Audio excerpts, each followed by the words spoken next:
Assalamualaikum warahmatullahi wabarakatuh.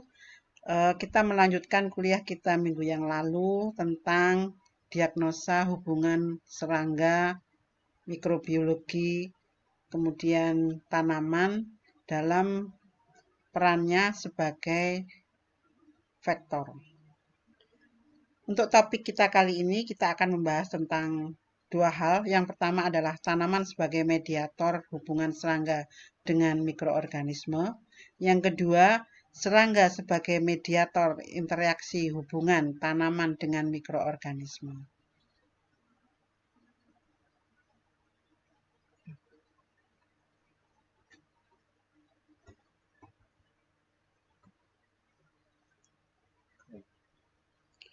Baik, dari mata kuliah tersebut, kita mempunyai tujuan bahwa setelah kuliah ini diharapkan bahwa mahasiswa dapat mendiagnosa dan menganalisis tentang bagaimana peran serangga sebagai mediator hubungan tanaman dengan mikroorganisme. Yang kedua, peran tanaman sebagai mediator hubungan serangga dan mikroorganisme. Yang ketiga adalah peran interaksi antara serangga, mikroba, tanaman dalam evolusi spesies dan ekologi.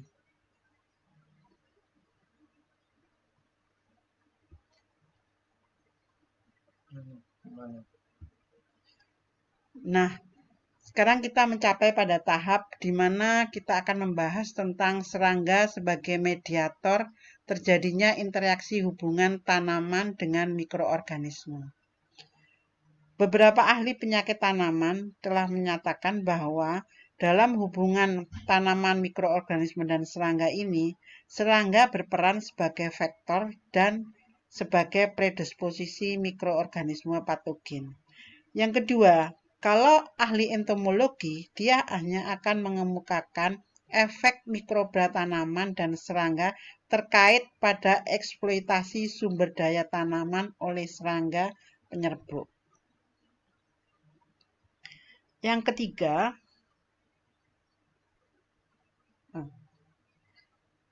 itu tadi tentang gambar yang ada di sini. Jadi gambar ini menjelaskan bagaimana peran serangga sebagai vektor maupun sebagai polinator dan sebagai hama. Selanjutnya, kita akan membahas tentang beberapa contoh serangga sebagai polinator maupun serangga sebagai vektor, di mana serangga sebagai vektor ini akan menyebabkan terjadinya penyakit kerdil. Contohnya di sini adalah serangga, hama, dan polinator dapat mempengaruhi kelimpahan, aksesibilitas, atau kesesuaian masuknya mikroba, simbiosis, dan patogen tanaman ke jaringan tanaman inang.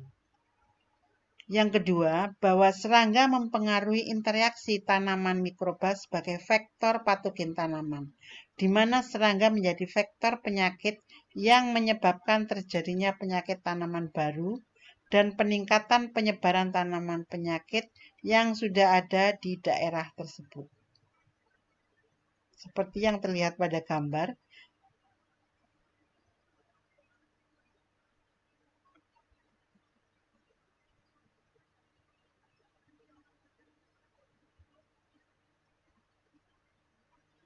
nah, selanjutnya di sini mekanisme penularan oleh vektor yang terjadi di alam itu dipengaruhi oleh faktor lingkungan, abiotik maupun faktor biotik. Yang kedua, dipengaruhi oleh predisposisi tanaman inang terhadap serangga maupun patogen.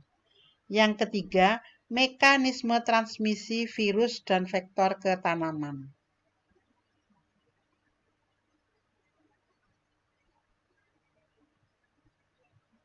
Nah, mekanisme transmisi virus ke tanaman ini ada 3. Yang pertama adalah non-persisten, di mana serangga ini membawa virus hanya pada stiletnya saja. Jadi tidak terkandung di dalam sirkulasi ataupun metabolisme daripada serangga vektor tersebut. Yang kedua adalah semi-persisten, di mana virus-virus ini hanya terkandung dan terdapat di dalam perut dan stilet daripada serangga vektor.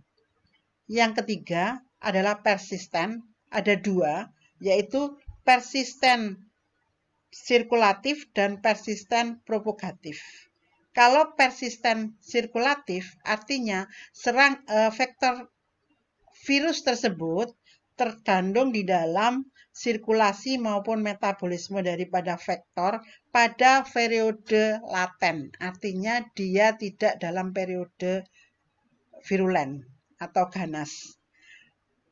Tetapi kalau yang satunya lagi adalah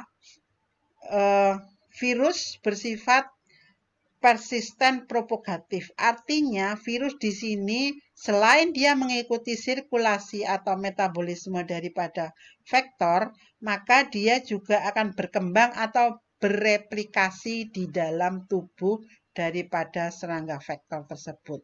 Sehingga dimanapun serangga tersebut akan hinggap, maka dia akan bisa menyebabkan penyakit baru pada tanaman yang sehat lainnya. Nah, di sini ada digambarkan bahwa pengaruh alam sangat berpengaruh terhadap tingkat serangan maupun terhadap keberadaan vektor. Di musim penghujan dan musim kemarau akan berbeda juga. Itu dapat saudara pelajari nanti di paper yang sudah ada. Nah, berikutnya bahwa bagaimana ketika mendiagnosis transmisi virus dalam tubuh serangga. Nah, ini ada beberapa penelitian yang nanti bisa saudara baca, di mana di sini sudah pada sampai tahap molekuler.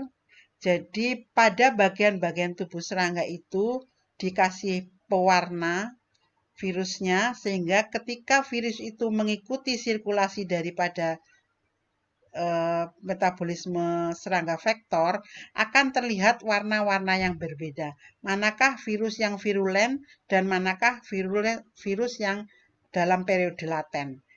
Warna-warna tersebut akan berbeda antara hijau dan merah. Untuk lebih jelasnya nanti saudara bisa baca di artikel yang ada, yaitu dengan judul artikel tersebut adalah Turbulent Structure Induced by Plant Viruses Facilitates Viral Spread in its Vector Insect.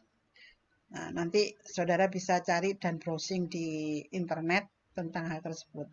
Nah, ini yang digunakan adalah mikroskop mikroskop elektron yang dapat merekam tentang warna-warnanya. Jadi